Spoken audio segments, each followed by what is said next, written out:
Hi, Tina Peters here.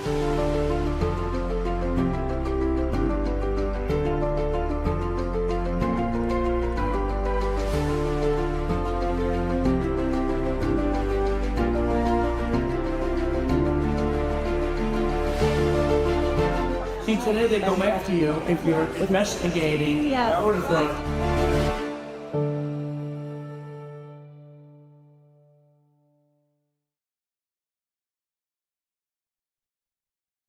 Hi, good morning. This is Joe Hoft. Glad you're here with us. It's an honor to be back on the Truth Matters with Tina Peters show, filling in while she is in prison. Unjustly, it is for sure.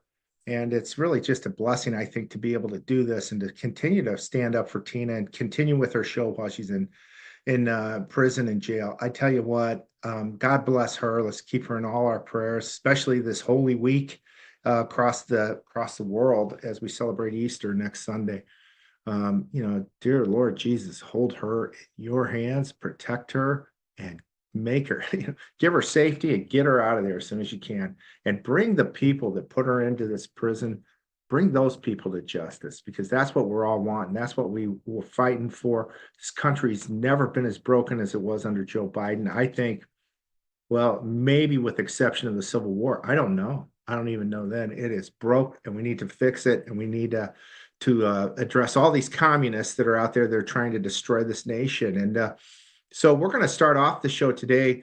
Got a guest that I've known for a bit. His name's Sal Greco, and it's going to be an honor to talk to him about his story as well as New York City and New York State. Nobody maybe knows more than this guy. So without further ado, let me introduce you to Sal Greco. Sal, welcome to the Tina Peters show here, Truth Matters.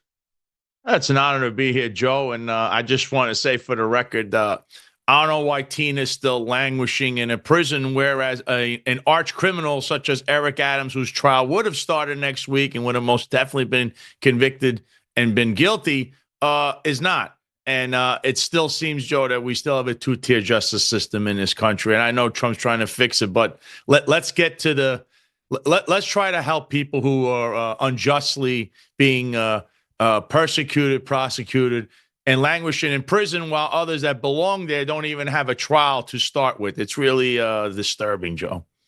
Well, it is. And I think, you bring a big point and just threw it right here on the table. What's going on with this Department of Justice? It is totally broke under Biden. It was totally broke. We saw these guys leave New York City. That one guy, the goon that withheld the Epstein file stuff, he gets cheered as he walks out. Got Merrick Garland walking out of the DOJ months ago, cheered as he walks out, and everybody's still there, as far as I know. What's going on? And they're still doing things. I understand that it's going to take anywhere between 6 months, at least, to a year to try to get to the root of the issues there. So you got to terminate employees. It's not a hard thing to do, or find who they are and relocate them. But we have to get a step in here. Joe, when a Democrat is in charge, you can say what you want. They yield power and know how to use it. And right away, you see things. I mean, I remember when Joe Biden was elected president, when he was in office, in the first month, I believe, or the first couple of months, they already had rounded up 60 people saying they were either standing on the lawn near the Capitol or they were, whatever it is, they had 60 people already saying these people were insurrectionists within the first 40 days or so. The Trump Justice Department now, and we already had all the evidence. You've heard these Republican congressional hearings and committees, but you're not seeing anything.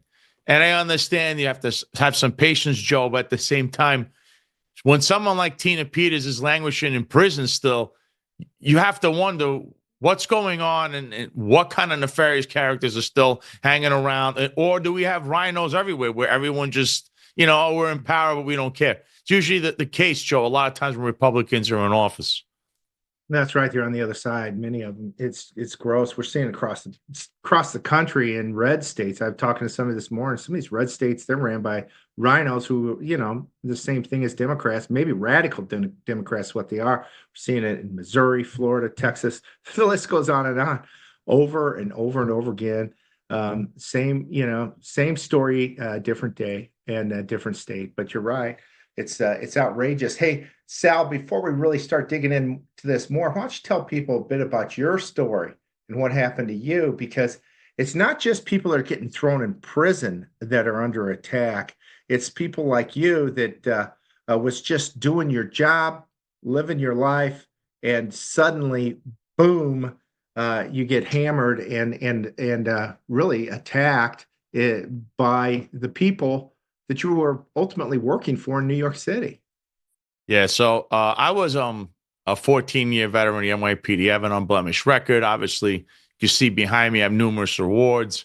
There's nothing nefarious on my record. The issue was a day where someone there didn't like the fact that I was friends with our friend Roger Stone. And of course, Roger Stone, who's very close to the president. Therefore, they attacked me with this witch hunt and said that I went to January 6th and was uncompensated security for Roger, and also that he is at the time they had a rule, they kind of altered it now because of my case, that you cannot wrongfully or knowingly associate with someone who's reasonably believed to have engaged in or likely to have engaged in criminal activity. So they said this was Roger. I could not associate with Roger. As a police officer, there's a rule in the New York City Police Department Patrol Guide, which governs the NYPD, that you can't associate with people that are, as I said, reasonably believed to have engaged in or likely to have engaged in criminal activity. Doesn't say anything about felon. Doesn't say you have to be a convicted felon. You just have to be someone who may or may currently or in the past be involved in criminal activity. That is a huge, broad brush. But they use that. They used the legal subpoenas to get my records. They used administrative subpoenas. They wanted my phone records. It was one misstep after the other for these people. They violated like most of my rights. Really don't have any as a police officer. Ultimately, I went to a internal trial, which was a kangaroo court. It's like a Russian Soviet trial where Roger actually showed up for one of these days, and it was just like mind-boggling what was going on in there. And they ultimately said I was guilty of this. The trial, you're not really allowed to defend yourself. It's their way or no way. So I was terminated, and then I immediately filed a lawsuit against them, which finally, Joe, we're going to get to depositions next week. It's almost 3 years later. Yeah, next week. And I actually flipped the script on them, Joe. As you know, I do have my own show, the Sal Greco Show, and I've been on numerous shows, including yours, where we actually had a mini expose. And this is where I found out about the New York State Attorney General hanging out at this place that's basically a big no-no. The police department should have never been in this place. It was owned by a mob associate and a self-admitted criminal, Jimmy Rodriguez. He's the real owner, but he would say he's the manager. The owner on paper was, at the time, the police commissioner's brother, Richard Caban. Ed Caban, who was the NYPD police commissioner and what actually had a hand in terminating me. He was also, he was thrown off the NYPD, had to resign because the corruption that stemmed from the New York City Police Department, Eric Adams administration, and Letitia James' office, it's widespread. It's all over New York and New York City. So what they were trying to say that actually I was is actually what they are. And again, There's no rules here, Joe, that said you can't hang around Roger Stone, or because it's funny how the mayor of New York City, he's intricately involved and implicated in almost everything the police department does. He himself went to Trump's inauguration, the same guy his police department was screaming about in my case and asked me questions about. He was there trying to buddy up to Trump and was there with Roger. He actually went over to Roger, spoke to him. So if he's so bad that I can't be with him as a police officer, why is Eric Adams trying to buddy up to Roger Stone and hanging out with him in D.C.? It's really unbelievable, Joe. Yeah. That's what's coming to the forefront here, but that's kind of what happened to me and how I ended up flipping the script. It's outrageous. We've got a piece from that article you shared with me a few years back, and it was this event. This Letitia James was hanging with, I said, a Castro supporter, because this Rodriguez, who owns this restaurant, I don't know if you have it there, Apollo, that you can show that first piece. It was an exclusive on New York City. There you go. There's Letitia James and this guy by the name of Rodriguez who had this restaurant. And he had invited Castro to his restaurant years prior. And here's Letitia James hanging out with him. But it's not just her, like you said. It's everybody in New York City. And I should, some real seedy characters too. There were some guys. You sent me a video. Some guys shared a video where they're talking about going to this place and doing like coke in the bathroom and stuff like that. It was a real seedy place, maybe still is. And all these big time players in New York politics, Letitia James, Eric Adams, and others are all showing up there. And the most unbelievable part about this, Joe, New York State Attorney General Letitia James, who is the highest ranking law enforcement agent in the entire state, and the district attorney of the Bronx, where this place was, Darcel Clark, they were both hanging out at this place. And Joe, what happened is during my own search of this place, I legally obtained the document that showed that someone in the New York City Police Department actually filed a report to the Human Trafficking Unit Division of the NYPD. So they suspected that this place had something to do with human trafficking, but their report was filed, went to the State Liquor Authority, and then it stops. Why? Because Eric Adams becomes the mayor. So we don't understand why or what happened there. But a place that has that report with these people stating they're standing there, all smiling with this gentleman, Jimmy Rodriguez, and the rest of the crew there, which have all, it's like a felony hall, Joe. You had to be a felon just to walk in there, apparently. It was really disturbing to see the police department and all these politicians cozying up to these people. They're having a lot of fundraisers, Joe. The fundraisers aren't on anyone's records. The Democrat Party itself, I think the Young Democrats, Bronx Democrats, they were subjected to an audit where they were found to not have $400,000. It was missing. Some of that shows that they went there and they use it as I guess they were saying that they were cleaning. No, you're not cleaning. You were having fun. I know we kind of understand what's going on there. It's just, it's hard. It's convoluted. It's a mess. But the bottom line here, Joe, is that place is in the center of what we now are learning about Tish James, because we now know about all that corruption with her and her using different residences, the way she obtained the residences, the way she abused how to get loans, mortgage. I mean, she's been involved in this crowd for a long time. And it's all come out now recently through Joe Gilbert, through Sam Antar, and, of course, Roger Stone himself. And then, of course, I was the one that started with the look at this. So she's already prone to be hanging around and doing things with certain people because she has no problem hanging around with Jimmy Rodriguez. So, and that should be another reason to disbar her or sanction her, to find out what the hell that relationship really is or what's going on there. So we found out all these things, and it's just that really the tip of the iceberg in the state and in the city. I mean, Carl Hasty, the assembly speaker, he seems to always be cozying up to Jimmy Rodriguez. He was hanging out there with all this stuff, and he's already got a history of straw donations and having to disprove that and being alleged to have done that. So he's, the whole system there is just, the root of it is corrupt.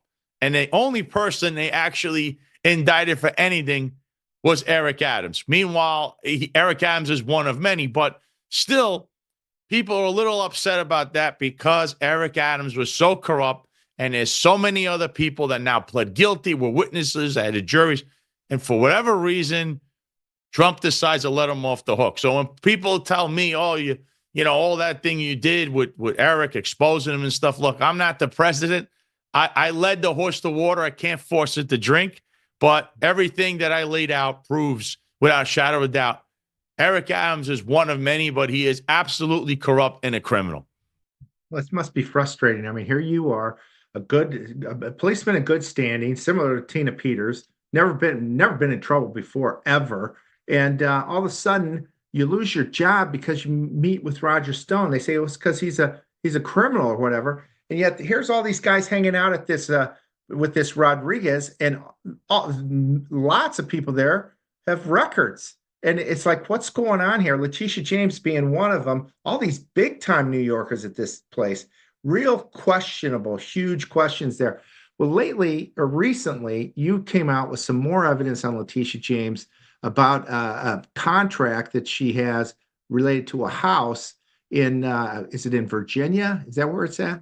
Yeah, that's the one that's the most recent part is the house that's in Virginia. This is something that Sam Antar found, and he kind of started all of this with the campaign finance. Apparently, she's violating campaign finance laws. And Joe Gilbert was the one that found that number one, a 501c3 apparently donated to her campaign. That's a no-no, Joe. That's automatically an issue.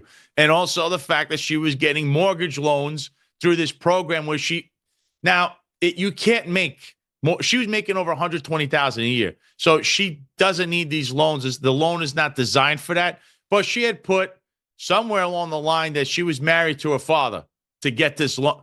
I mean, it's whatever justified it means, she'll do. She'll do anything to get her power wherever it takes. So all of this was exposed in the last few months on top of the prior years where I kept saying, look at this nightclub, look at her, and look at these people. They're gathering there every night. There's something going on.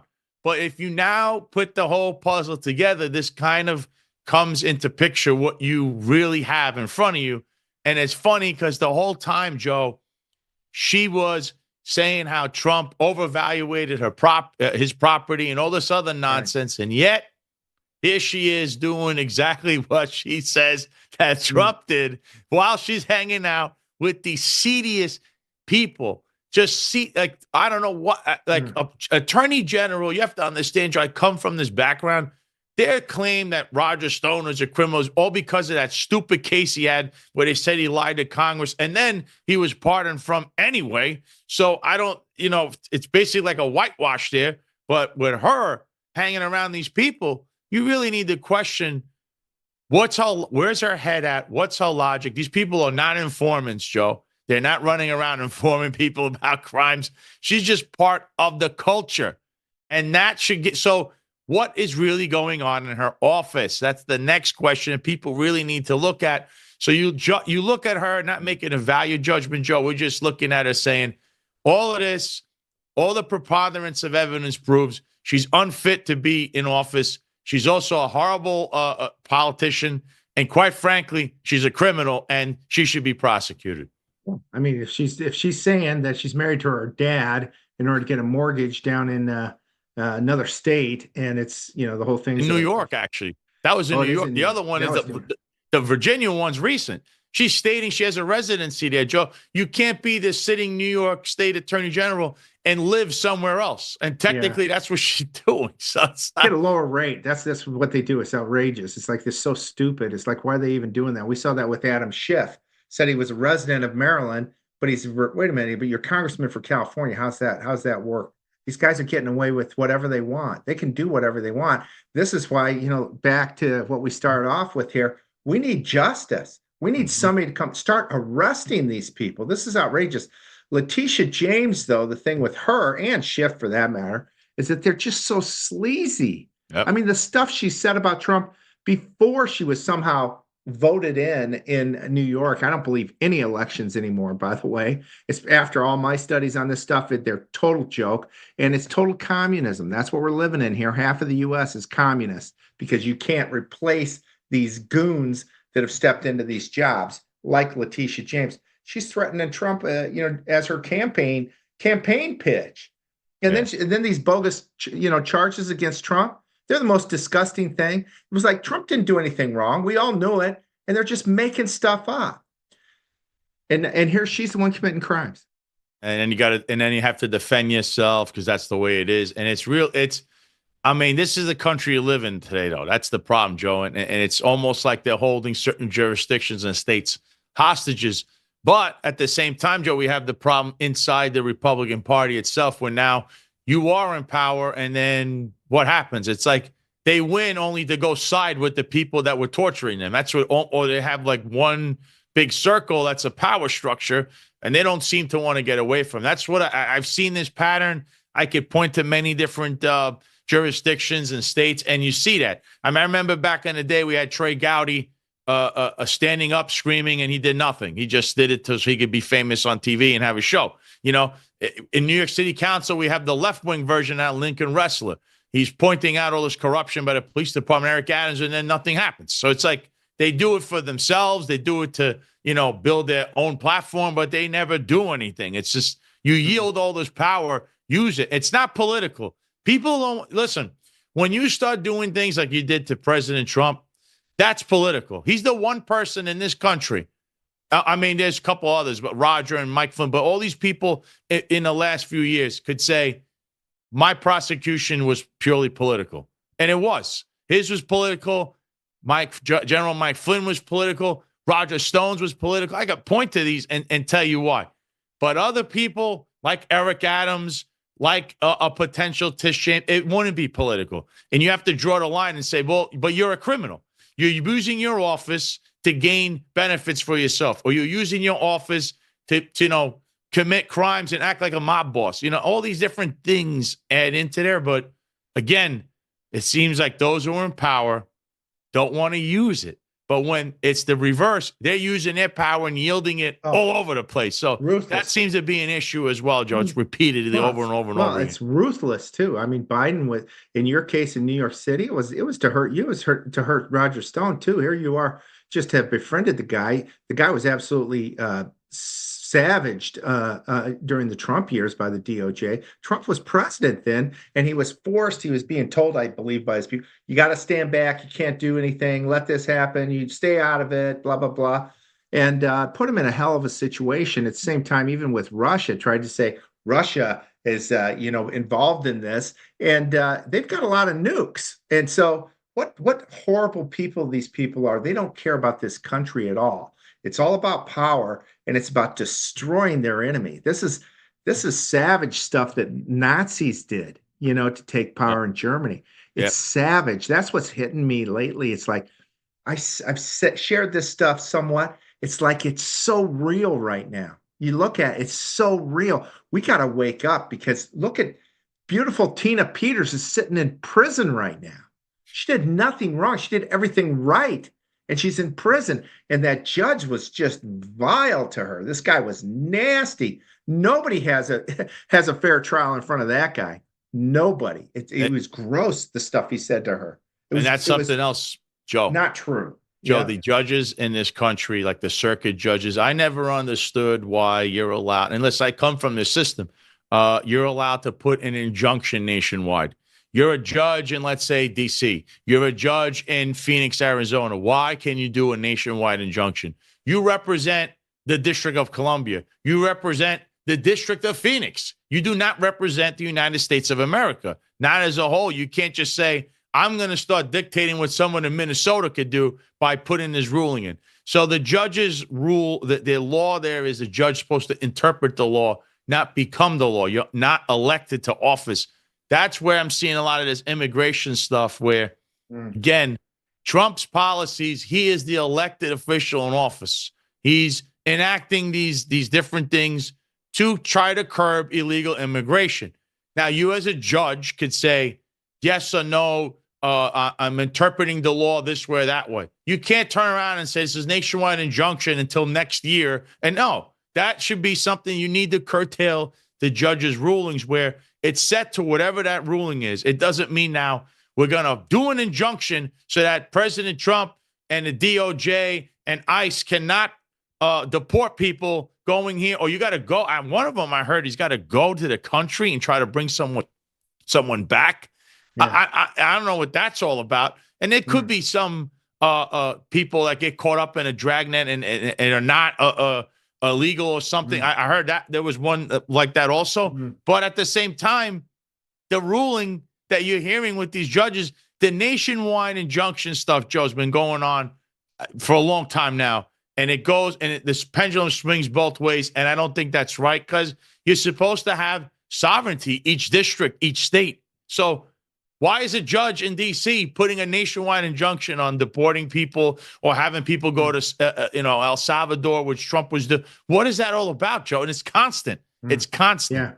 It's just, they have no right doing that at all. And actually, I heard from Stephen Miller this morning about that one individual that some judge, you got to bring him back. He's, innocent. It's all a lie. Apparently, somebody in the DOJ who was a creep leftover made up, misstated this in a filing, so they use it against Trump. It's not true. This guy was from El Salvador, a gang in El Salvador, and Stephen Miller's saying this is all a lie. This guy, where else is he going to go? He's here illegally. He's committed crimes. We're sending him to El Salvador. That's where his citizenship is. It's not here. And and he even went on to point out that to take him out of there would be similar to kidnapping, getting this guy out of there and bringing him back to the U.S. That's what this judge is telling President Trump to do.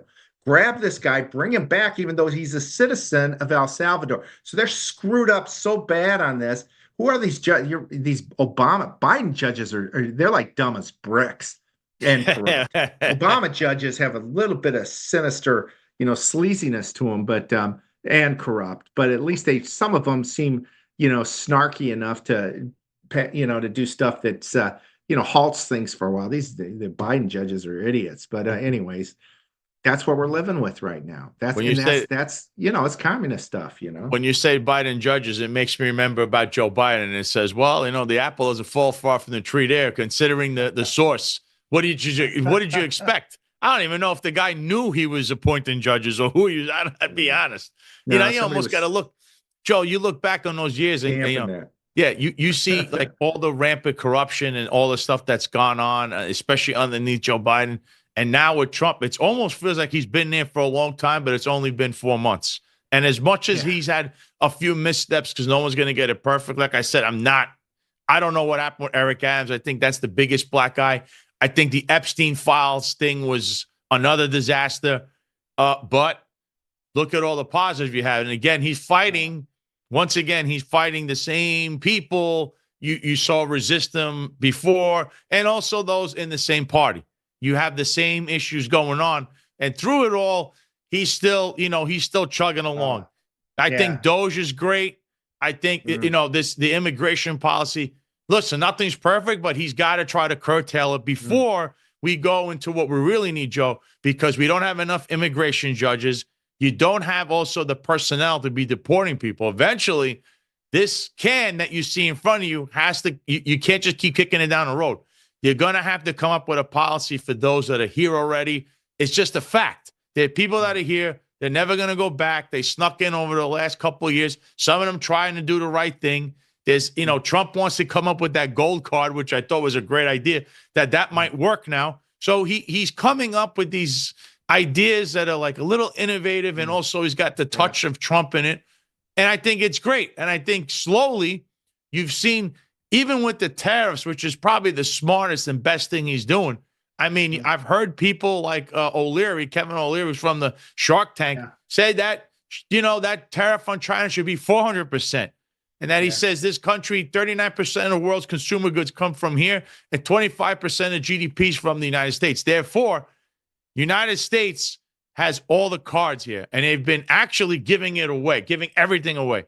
And now they're starting to curtail it and roll it back in, especially with the other countries, Joe. They all want to make a deal. So you saw that Trump, you have to take a hit. You have to understand, you can't go forward without losing something first, because first of all, our economy, and I'm not an economist or anything, but I understand that it was all inflated under Biden. A lot of things were not. I mean, you saw that, it looks like the economy is great. People had no money in their pocket. People were broke. And it's still, trying to get back to where it was when Trump was in office the first time. But what the tariffs are doing, he's leveling the playing field. They're all coming to the negotiating table. And now the biggest shark in that water is China. And once China, whether it's today or tomorrow, they're going to have to capitulate at some point, then Trump will have economically he's going to fix that, set that table back to where it was, where America was always this shiny country on a hill. That's what you want to see. And that's what he's done, Joe. And I think that's his strongest suit is finances and obviously doing the tariffs. He is actually capitulating the entire world. And, of course, we have world peace, Joe. I think that also, you got to understand the Middle East has always been what it is. He came really close to trying to get a deal there, and even that was hard to get every side on the table. Now you have this Ukraine and Russia thing where, again, he's trying to fix this. These two countries, they don't like each other. It's but you can't be the world's police either. You could be in the middle and try to negotiate things, which is what he's doing. And I think he's trying to slowly unwind that. But again, overall, I give this guy a really high rating. For the 4 months he's in there, he's actually turning this around. Is that and he's also, the people he's put are not as bad as they were that first time. The first time there was really questionable people. But now, Susie Wiles is great as a chief of staff. He's got a good cabinet and he has good people around him, and he's making much smarter decisions. And, now that he knows how the game is. So I think that's a plus. And I think his overall, he's really good. He's doing pretty good despite, yet again, not everything's perfect and the people that are surrounding him. So he's, Sal, he's doing, I was talking to somebody this weekend. It's like nobody else could do it. Nobody else would have these ideas. No. Nobody else would have the courage to move forward with them. Nobody else would not give a damn what the media says and would attack the media and say, you're liars, like last night with 60 Minutes pops on right after the Masters. First story we're going to talk about today, we're going to bring in Zelensky and listen to this liar and thief in Ukraine tell us about how he feels for the people in churches in Ukraine. You're like, wait a minute, you shut down churches and threw some of these guys in prison because they said stuff about you. You don't care about the churches. And then their next story, we're going to talk about Greenland and why Trump's a maniac for suggesting that we need to have better control over that country there, that segment of land, whatever it is, because the Chinese are trying to take it. And we're trying to protect America and this hemisphere. Trump's doing everything right. And of course, 60 Minutes wouldn't say any of that. They're going to slam Trump, grab 10 people in Greenland that say we don't like what Trump's doing, and then make a narrative that's just bogus. So Trump mentioned today again, this is why I'm suing CBS and 60 Minutes. It's a joke. Right after the Masters, we got that stuff in our face. So Trump's doing great. One thing he's got right now is the media. This show, your show. The social media now, at least with Twitter, it's number one. That's where you can go get your information. You got Truth Social, and the other one's not so great. Facebook, still not so great. And Twitter, not so great, for that matter. I feel like I'm still shadow banned and all that. But we've got that on our side. So we don't have to be force-fed this garbage anymore. You're right. The southern border, man, he shut that down in a month. It was shut down. And he's getting record numbers. And then the economy is doing fantastic. Inflation's gone down now. More he's reset jobs. It, Joe. It's reset. It's in less than whatever 3-4 months. He's doing great. You're right. He's doing great. But we need the justice system fixed because we need, from my opinion, we need our elections fixed. And we can't do that with a broken justice system that's not going to prosecute people that steal our elections, because that's how you keep communists in power. And that's what we have to change in the next year or so, or we've got to get 2026 right. We don't have a lot of time. And that seems to be, again, the weakest part of him has always been the Justice Department, and why he doesn't come from that background. He's not like me, who comes from that back. I can tell you right away, I know what's going on, but he comes from the different world of, he came from media, he came from financing, so he makes a lot of negotiated deals, and that's what you're seeing. But the Justice Department, again, the black guys that he has as administration with Eric Adams and this whole Epstein thing, that seems to come from where? The Justice Department. And apparently who he puts in there, again, you have Pam Bondi up there and you have Kash Patel in the FBI. They made a big deal that he's not in the ATF. He was just a placeholder for the moment. It wasn't a big deal. But again, it's going to take them time to get their feet in there, because remember, you're dealing with a pit of snakes. These people have been there forever. You'll probably see, Joe, that there are people that have been there 20 or 30 years. It's very hard. These people are entrenched. They may not be the head of a bureau or a director or, acting attorney general, but they're there, which means they know the game. That's the problem. In order to root this out would take a really long time. But you just want to implement your policies and what you need to do, and they have to follow it, or you have them transferred, or you could terminate them. So that's what I think is going on there, because usually these guys come in, they make you feel like, oh yeah, I know you're the new boss, and then slowly they try to reel you in and turn you into one of them or keep you away from whatever corruption they're doing. That's what I really think is going on there. Unfortunately, though, again, these two things that are standing out, and there's other things in the background, like Tina Peters, who absolutely shouldn't be in prison right now and could be pardoned today, actually. That's not happening. Why? Because this is an area where I don't even know. Sometimes you hear President Trump say, I didn't know about that. Nobody tells him anything, too. So you have that little game going on. So that is probably the weakest point of, weakest arsenal in his in everything he has. But as far as everything else goes, Joe, I think the next 4 years stand to be prosperous. Oh, very great. You have to take the good with the bad. You hope you could curtail the Justice Department, but it's going to take some time. It's broke.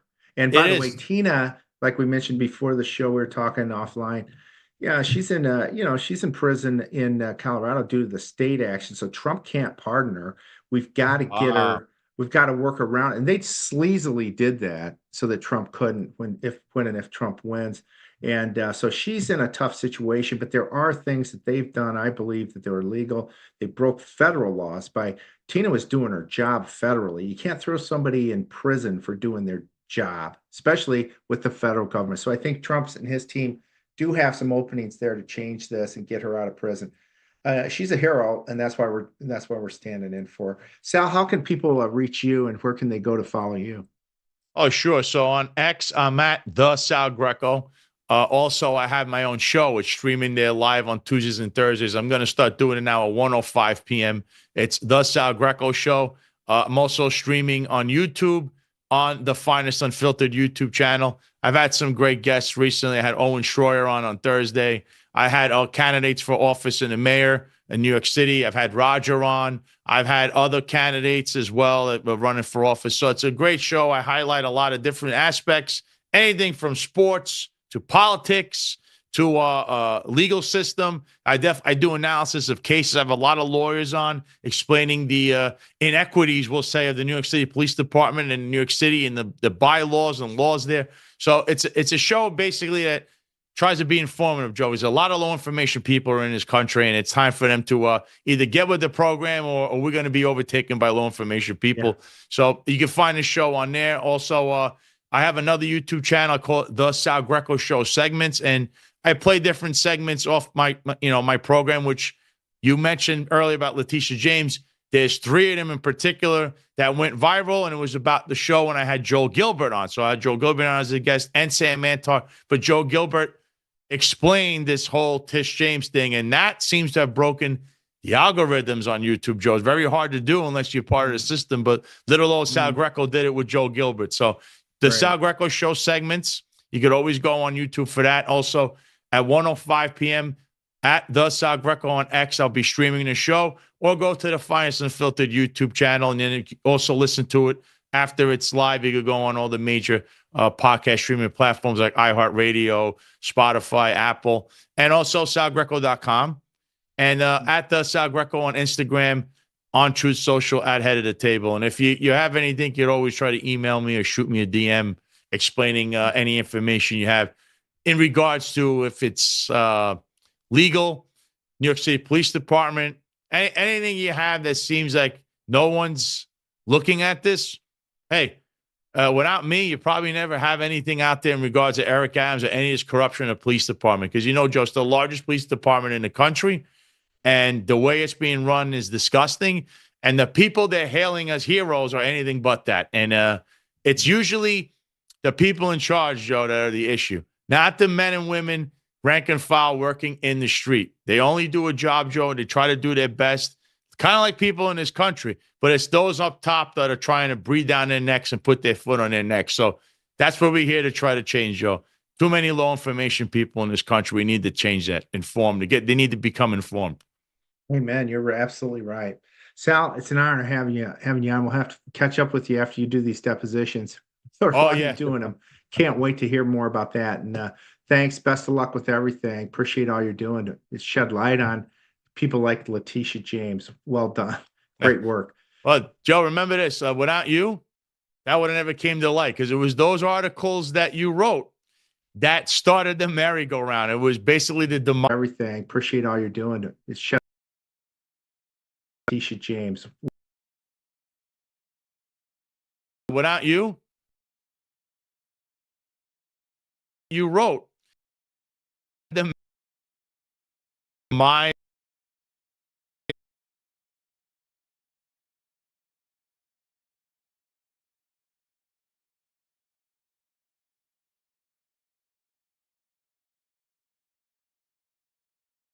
You're in the background, but you're like, hey, I don't know what you're talking about. That's what your role is in all of this.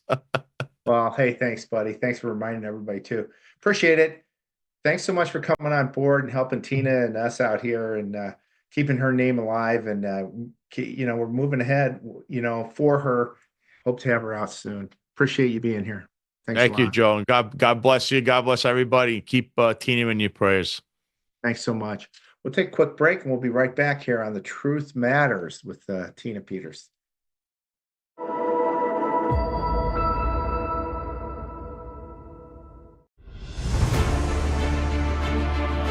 In every thread, in every stitch, Honor-Bound USA weaves the fabric of the American spirit. It's not just apparel, it's a testament to God, family, and country. At Honor-Bound USA, we're a family of patriots who put our faith, family, and America first. When you visit our website, you'll find a line of products that embody our commitment to pray, stand, speak, and act. As the official site for the Untamed podcast, all of our products proclaim speaking the truth with courage.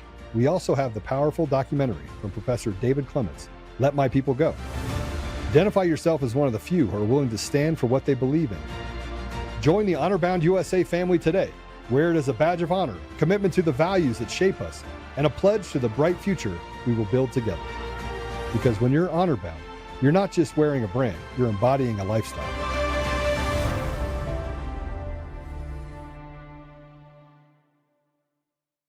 Hi, I'm Joe, Supreme Leader of DCF Guns. What is DCF Guns, you ask? We're the best damn gun store and range in the universe. Do we have guns? We have all the guns. We got small guns. We got big guns. We even have beastly guns. We offer all types of training, and we have 5 ranges across our 3 locations. I'm a good shot. And of course, we have all types of ammo. We even have flamethrowers. Woo! We offer incredible membership opportunities, and members save even more on guns, ammo, and accessories. Military, both active and retired, and first responders get up to 40% off memberships. Come join the DCF family today, where we keep the range hot and the deals hotter.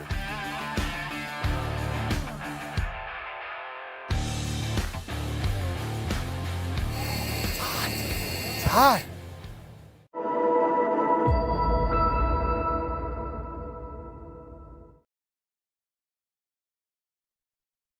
We're back. This is Joe Hoft filling in on The Truth Matters for Tina Peters. We're praying for her. We're hoping she gets out of there as soon as possible. It's an honor to be here filling in for Tina while she's in prison, unjustly so. Let's continue to pray for her, especially this Holy Week with Easter this upcoming Sunday. So God bless Tina for sure. It was wonderful having Sal Greco with us, by the way. He's a hero. He's an American hero. Again, another one of these guys that's just getting hammered because he stood up for the truth. He just tried to help Roger Stone. He just loves the guy and felt like the guy had a bad shake. And by befriending Roger Stone, he loses his job in New York City. It's unbelievable. Unbelievable story.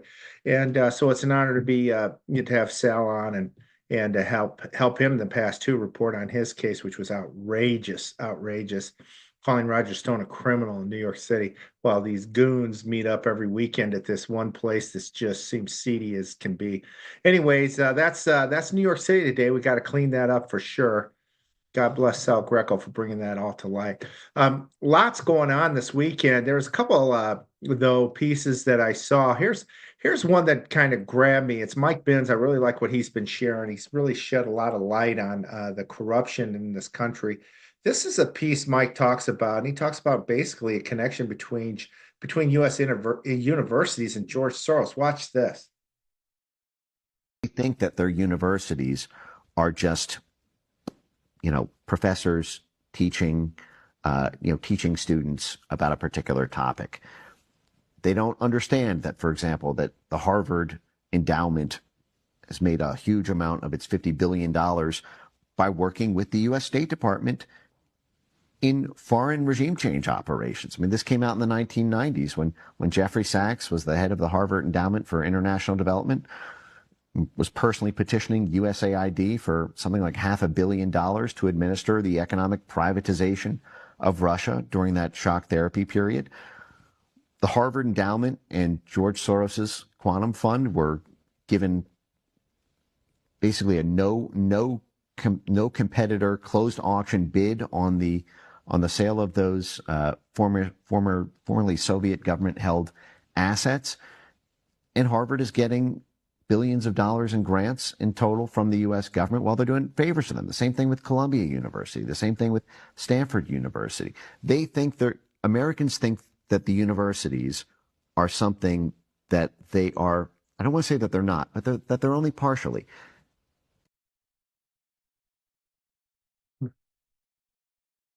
That's fantastic, Mike Benz. He's pointing out just another connection.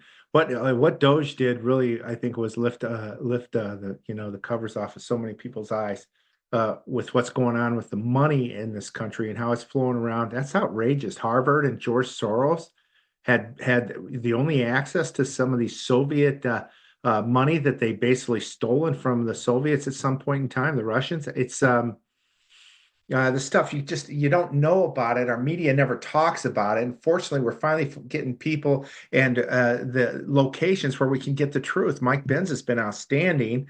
Quite frankly, I'm surprised he's still walking. He's so brilliant and he knows so much. And because these deep staters, they don't like the truth at all. I'm telling you that from firsthand experience. They hate the truth. And one of the biggest deep staters, the snake, I think, just a sizzling snake, was Hillary Clinton's attorney during her campaign of 2016, Mark Elias. And he seems to be a bit scared right now. And over the weekend, this tweet came out.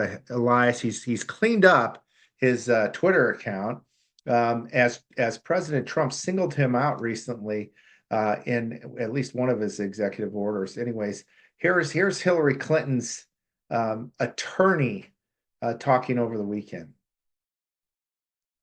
Donald Trump, you are an election denier. You are a threat to democracy. You tried to overturn a free and fair election in 2020. You spread lies and disinformation about our voting systems and the security of elections, and you continue to lie to the American people almost every single day. And I am going to continue to say that. You can't go after some corporate overlord, as Brian said. Democracy.com is published on its own platform, and you're not going to intimidate me. So, I'm going to continue to do what I need to do as a responsible citizen. I'm going to speak out against tyranny. I'm going to speak out against Donald Trump's unlawful actions, and I'm going to litigate. And I'm not going to be cowed or back down from that. He's scared. He's scared shitless. So about that, he's scared. He's a monster too. He's Hillary Clinton's his attorney during 2016. Do you think he knew about the millions of dollars going to Steele to set up President Trump? Do you think he was involved in that? He needs to be arrested and thrown in prison. Everything he just said is a total gaslighting and projection on President Trump. He did more to damage this country in 2020 than maybe any person out there. Every single case where they messed with the law, brought in absentee ballots, he was behind it. In all these major states, he was behind it. They knew if they could flood the U.S. election in 2020 with absentee ballots coming out of nowhere, that they could steal the election. And he was a big, big part of it. I've written 3 books on 2020, and I've talked about this. It was outrageous what was going on before the election related to absentee ballots. It was outrageous, and he was right in the middle of it. He is not a person who adheres to justice, the law. To hear him call President Trump, that one fired me up. To see him call President Trump tyrannical, that guy is a monster. Let's find out what he had to do with Steele in 2016, representing Hillary in her campaign. I want to bring up another snake that worked for Hillary in that campaign too. And you got to see this guy. This is Gary Gensler. He was the SEC head under Joe Biden. He also happened to be the CFO under Hillary Clinton. He's also a big snake. And he also would have known about the money going to Christopher Steele because that's his job as CFO over a campaign. So here's another snake that worked for Hillary. And again, Hillary's the one that brought in George Soros. The Clintons are the ones that brought in Soros. So let's play this quick. You're going to be blown away by these snakes. This is who's behind it all. They're the roots and of the manure in our society today. Watch this.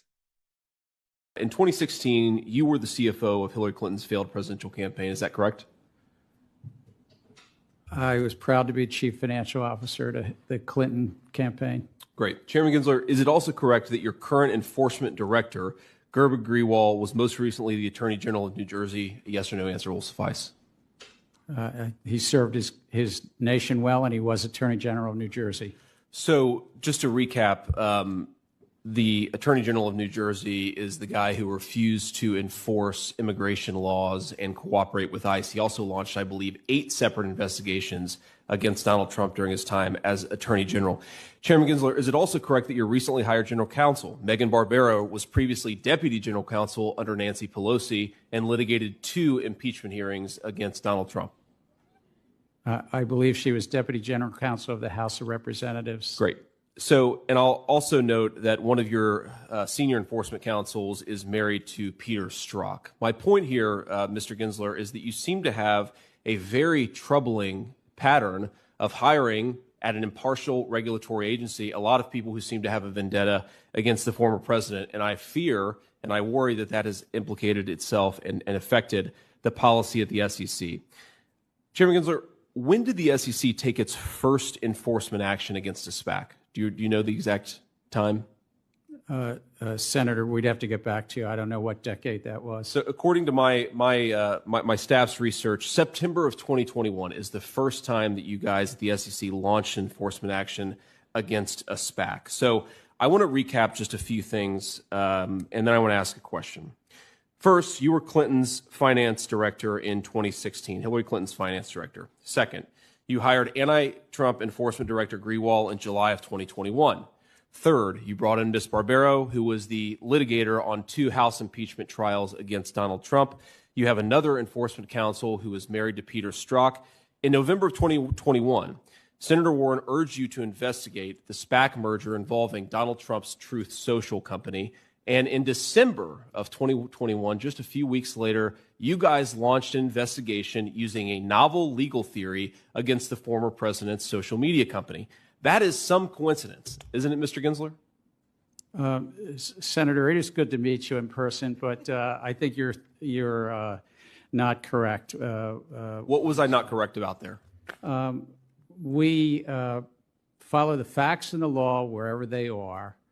And with regard to the SPAC field, the Special Purpose Acquisition Company field, there have been abuses, as you mentioned, one in 2018 that we found, and there are times that we do open investigations. So the problem that I have, Chairman Gensler, is not with you investigating SPAC mergers. The problem is investigating a SPAC merger using a novel legal theory against your boss, Joe Biden's chief political rival.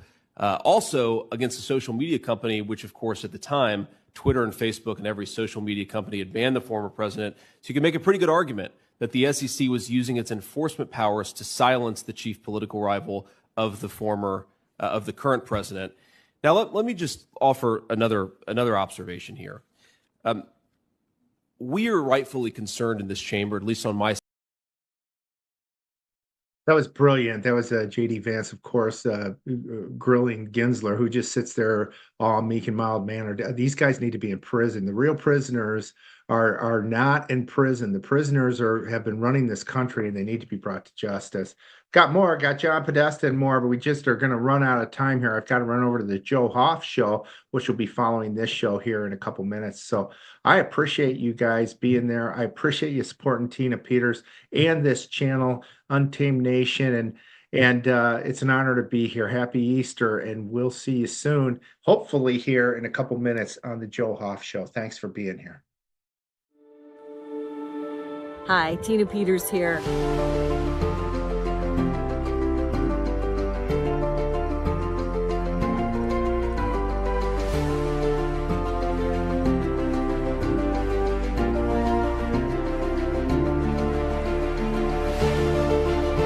See, today they go after you if you're investigating. Yeah. Sort of thing.